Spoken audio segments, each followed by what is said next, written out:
Welcome to I Don't Trust What You're Saying, where we share the latest zero trust news along with our candid opinions. I'm Laura Cantor, your host for today, and joining me are our guests, Dr. Manga and Zach Pugh from the Zero Trust Journey podcast. Stay tuned as we break down these developments and what these developments mean for the future of Zero Trust Journey. So, Defense.gov is reporting that the DoD affirms zero trust architecture to secure warfighters. Victor, Zach, what's your take on this? Yeah, when I read this article, I think that this is just another testimonial that that DoD is really serious about it. First of all, they started the journey in 2022 and they're about to complete in 2027.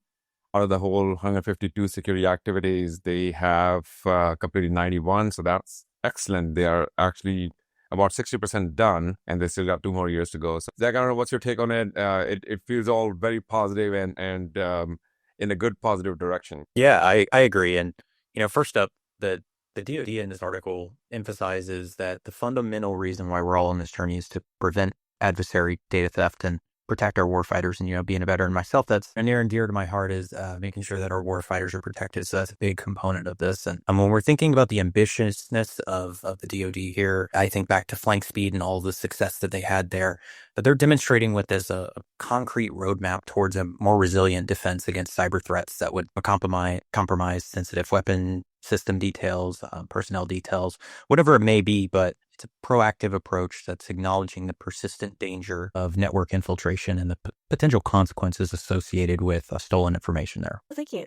And if I may ask, would you say this has been improving with our new Department of Defense Secretary Hegseth? Has he been taking especially a more vigorous approach? I'm not sure necessarily to this article. I know these kind of projects have been involved for a very long time here. So I think we may be too early to tell on this administration and the impact on these particular projects. But in terms of this one, it's been ongoing for quite a while, and the DoD's made really large strides there already. I'm just encouraged by the news that's coming out on the success that they're having and the continual plans that they're engaging in. Great. Thank you so much, Zach. And next up, Meritalk is reporting that the Department of Defense's OT Zero Trust strategy is under review. It's expected by August. Dr. Manga, what do you feel about this? Oh, having gone through IT, IoT, OT security in the world of security, where it's not apples to apples. All the time, we always think that IT can be just translated into OT security. So again, it's another positive testimony from the DoD perspective that they're considering OT zero trust strategy as well. So far, what we have seen out there is IT zero trust strategy. However, really good to look at proactive timeline, because I think in the article they mentioned by August. I want to see how this works out, because OT integrations have its own challenges, because there's a legacy OT involved, and what needs to be actually considered when it comes to the zero trust, how to actually apply those controls. So I'm interested to see what that means. In the article, they mentioned that the zero trust IT strategy involved 91 activities versus the OT strategy may require about 35 to 40. So about half of what you have in IT, you will see in OT. Yeah, my take is very similar to yours. I mean, it underscores the importance of tailoring, which we've talked about before on the podcast. Your zero trust principles to different environments, and in this case, we're talking about OT. And there are pretty unique challenges in securing legacy OT systems that have been in place for often, decades. And so developing specific guidance that the article indicates is expected by August, that's a pretty necessary step towards a comprehensive zero trust posture. And we'll see what comes of this. There have been some industry stabs at some OT guidance before, so I'll be interested to review the final output here. But it's always the aim of stop the adversary, and these specific environments present some unique challenges that haven't been addressed well in zero trust before. Great, thank you. And now Defense Scoop is reporting that Army's Unified Network Plan 2.0 prioritizes zero trust, which I would assume that's a positive outcome. In my humble opinion. Zach, let's go with you first. Yeah, I absolutely agree. And I think what I took away from this one is it's showcasing how things are being operationalized within different branches. We've seen some stuff come out of the Navy, this one specific to the Army's Unified Network Plan. And it's showcasing that it's not a theoretical framework. It's the way that they're approaching this is a strategic guide to how the Army is going to move and secure data in the contested environments that we face today. And this is a build on their 2020, and it reflects a data-centric approach over those traditional perimeter defenses. Victor, I'd love your thoughts. Yeah, I want to be honest here. I actually didn't know the Unified Network Plan, the original one, at all. So what I spent some time to actually read through it, and then I read the Unified Network Plan 2.0. One thing really stuck out, and that we can use it in the private sector as well, where they actually outline in the PDF. If you just Google Artemy's Unified Network Plan 2.0, there's a PDF out there as well. And you'll see about, I think, page 6 or 7, there's a chart which maps the activities to the level of effort and impact. I think that's something in the private sector, we don't do it. We have security projects or we start the zero trust strategy. So I felt that that's something we can use it, and that something can be a templatized, if you will, to showcase why are we doing what we're doing and how we're doing it. Although reading this news, it sets ambitious timelines and targets to shift from traditional perimeter defenses to continuous verification of use and devices, because it brings a lot of challenges because you have to involve users. There's going to be some disruptions, there's going to be some pain points, there's going to be some complaints from the users, but this is a positive step towards zero trust. This is where you will actually abandon your traditional, the perimeter network-based approaches to zero trust, and this plan and this priority in zero trust from Army side, it really reflects that. Great, thank you. And Defense Scoop is also reporting that Navy to add zero trust controls in weapon systems and platforms. Another positive step.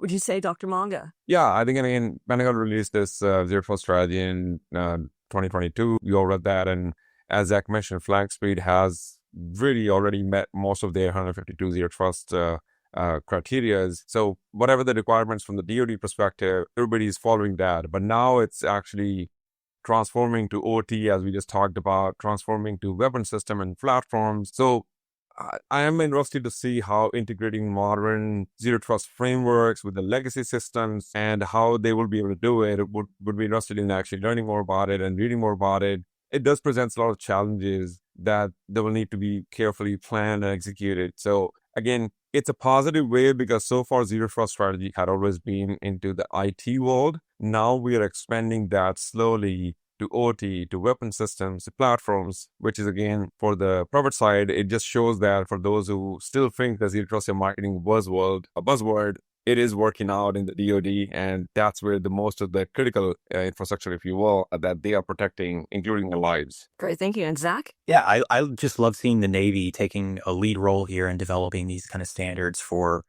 weapons systems, specifically zero trust controls. It's fantastic, and it shows a really proactive approach to securing all aspects of our defense infrastructure. And we can probably point to a lot of the urgency around the evolving threat landscape that we're seeing with Volt Tycoon is one that comes to mind. Victor, I'm sure you're familiar with that one, but ultimately what I got from this is it mirrors the DoD's broader tiered approach with a basic and then advanced levels of zero trust. And I'm super curious to see what comes out of this in the end. So we might have to do a loop back around in a future episode to review the guidance itself that comes out of this. Great, thank you. And now State Scoop is, according to State Scoop, they're saying that city CISO stresses user buy-in as key for zero trust rollouts. How do you feel about that, Zach? I think this is an interesting one, because I can see two different sides here. We talk really often on the Zero Trust Sharing podcast about the importance of taking into account your organization's culture and shaping your controls around that, as well as ensuring that you have transparent security controls that are not impacting your users' workflows. This article seems to go a bit beyond that and actually talk about end user buy-in instead of organizational buy-in, which I think may be a point of contention for some of our audience, because that's not always feasible. Trying to get end user buy-in for security controls, that's going to be a tough one for a lot of people. I understand what they're trying to get at, though, and trying to put transparent security. You're trying to avoid user circumvention of policy.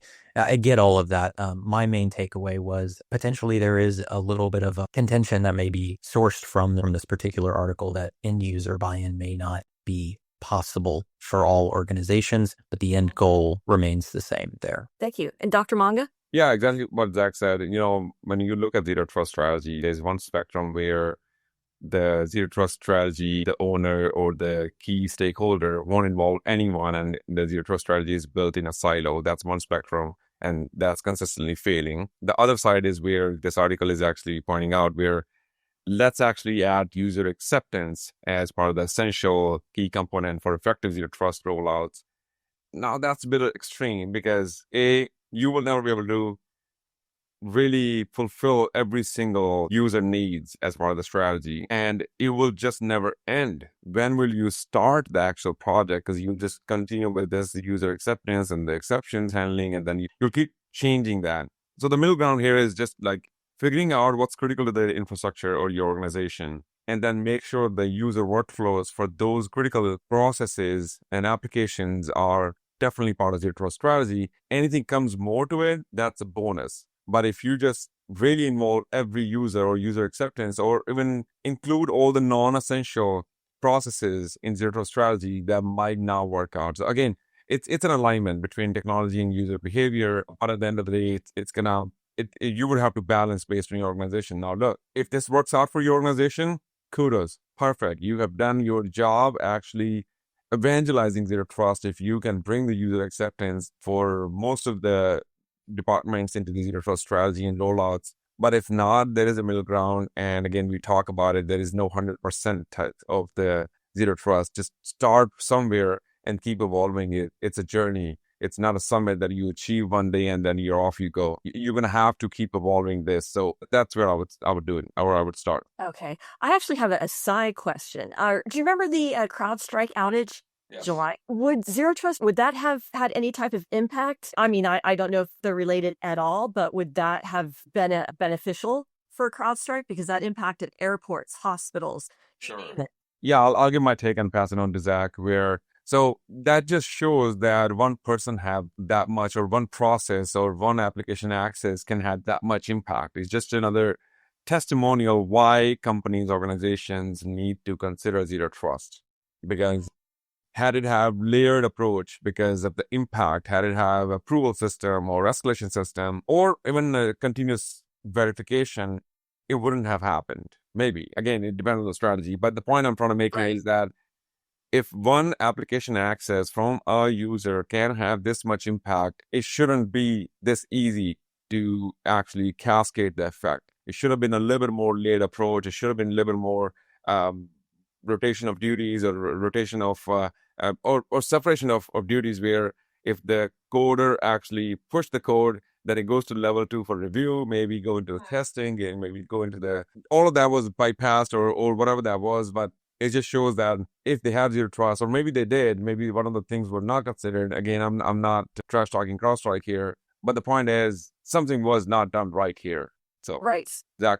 Yeah, I think you hit the nail on the head, Victor. What my takeaway from that is, it would be, it would not be good for us to sit up here and say zero trust would have solved this problem, because then we'd be, kind of perpetuating the narrative that we're trying to break. We don't know what their internal practices were at this given time. Maybe this was a one-off, or it was much more indicative of their existing security posture. We don't know. So I'm not going to make a statement like that. But what I will say is that zero trust provides us principles that we can operate within, and then tailor our strategy accordingly. Things like least privilege, things like defense in depth, all of these apply to that type of a situation.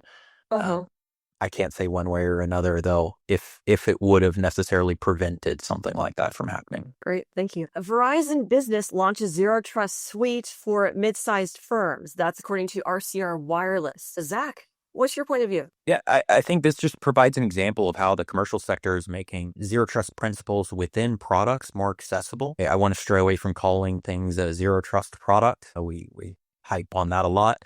But this highlights the growing recognition of zero trust as a fundamental security need across different scales of organizations, different sectors of commercial business, emphasizing secure pathways and access mechanisms rather than just the traditional perimeter. And Verizon talks about uniting ZTNA with other security services in a single console, and their goal being to simplify adoption and protect against threats like stolen creds. And recently we had a guest on the podcast, and we were talking about the source of web applications being back to stolen creds. And Verizon highlights that within this article as well, in that 77% of basic web application attacks, source back through to stolen creds. All right, thank you, Dr. Manga. Yeah, when I read the article and I have watched Sunil, the CISO of Washington D.C. He made great points about bottom-up zero trust approach, where he mentioned that we're talking to individuals as users as opposed to an executive or a CISO. So it's again that balance we just talked about, that user acceptance is essential, but making sure that what you are looking at from user perspective, their functions and their application access,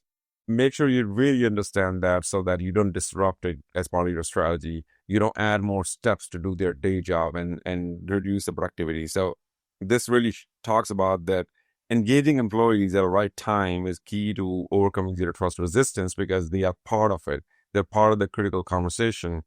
But at the same time, if we just continue having a conversation, don't move any strides, that's also bad. But I'm not saying they did that here, but this is just, again, point I'm trying to make is that Sunil talked about talking to the right departments, talking to the right users, and getting their buy-in early on instead of starting in executive room that, hey, this is what the strategy is. It just signifies the point where users have to be involved, especially the critical applications or the processes that company has to actually go through to actually make money or whatever the mission is. Now, according to SC World, industry leaders challenge norms at Zero Trust World 2025. Zach, how do you feel about this? It just offers a broader industry perspective. And, it reminded me when reading through this that at the core of it, it's just shifting away from the old style of, a default allow and we're going to deny things here and there, to moving to a default deny. And it's just a call for a simpler, more effective measure like allow listing to prevent malware, ransomware, and,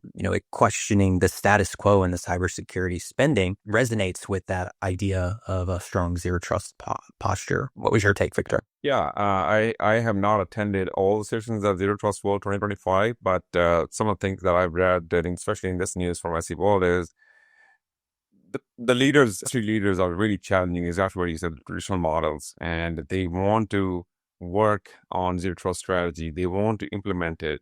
Now, look, there is a mass out there that still don't believe that zero trust is a thing or it can help their organizations. But those who are on the journey or who understood what zero trust brings, even though they don't want to use the name zero trust, they might use their own creative names within their organizations. The strategy is there. It is we are not trusting any device user. It's not about the human trust. It's really about what's going on within the organization on the cyber or digital wires. So this is where, like, just having that approach where I'll control everything in that perimeter with the firewalls and EDRs. Now it's beyond that. So again, seeing some of the sessions or read some of the sessions, I haven't had all of it, but it just talks about that, exactly what you said. The emphasis is on default deny. By default, you don't have access to it. You're not entitled to anything. You will get access to what you need to do your day job, nothing more, nothing less. Great, thanks. Sure. One more thing, Laura. Sorry. Wanted to comment on what Victor was mentioning, talking about the human nature. And I think one of the things that I took away from this was they were really trying to highlight that foundational principles were just as crucial as the advanced technologies that we're seeing nowadays. So it's a balancing act of there's all of this cool new tech, but if you're not getting the foundations right, then it doesn't matter. Now, that's a great segue to what else but artificial intelligence. SC World, they wrote that AI-driven threat detection and zero trust enhanced cloud security. Zach, how do you feel about that? Well, the first thing I took away was the pretty shocking figure that came out of this one, in the $10.5 trillion annually of rising cybercrime. I think it was shocking, but not shocking at the same time, because we can all turn on the news and see what's happening, but the sheer volume there, it's a very profitable business. But it highlighted the strengthening synergy between these two modern security approaches when we're combining AI-driven real-time threat detection and continuous verification and microsegmentation of zero trust. This can provide some pretty robust defense for a cloud environments that can help, learn from past incidents, like Google's adoption of zero trust after the Aurora attack is a good example of that. Dr. Manga? Yeah, when I read this one, first of all, I know Steve has this bingo card of all the buzzwords that he marked when the news comes out. So this news had AI, zero trust, cloud security. Yeah, that's it. You're filled. But again, I think the article reported, it's short news, but the article really reported about that shocking number, which is huge. I am interested, and I will try to do this research on my own. How much is going to go into the blue team or the defender side of the cybersecurity by 2025? Because if cybercrime costs worldwide and expected 10.5 trillion. How much are we investing into actually protecting our assets, and how much organizations are considering that? So I am interested to do that a little bit. If someone out there has already done it, reach out to me, share those figures and save me some time. But I'm interested in what's the percentage that we, the defenders, the blue teamers, are considering to actually invest into cybersecurity to save our organizations and prevent from cybercrime. With all this evolving technology and AI, zero trust journey is more vital than ever. It has to be. I mean, from other, threats from other countries, even individual hackers, they're so sophisticated now. It's very scary out there for the common person like me, just using a laptop and even a smartphone. Well, that's it for today. Thank you so much, Zach and Dr. Victor Manga. Your viewpoints were incredible. They were essential. I learned so much from everything that you said today. And we hope viewers out there feel the same. I'm sure you do. Thanks again for watching Zero Trust Journey. I'm Laura Cantor. Take care.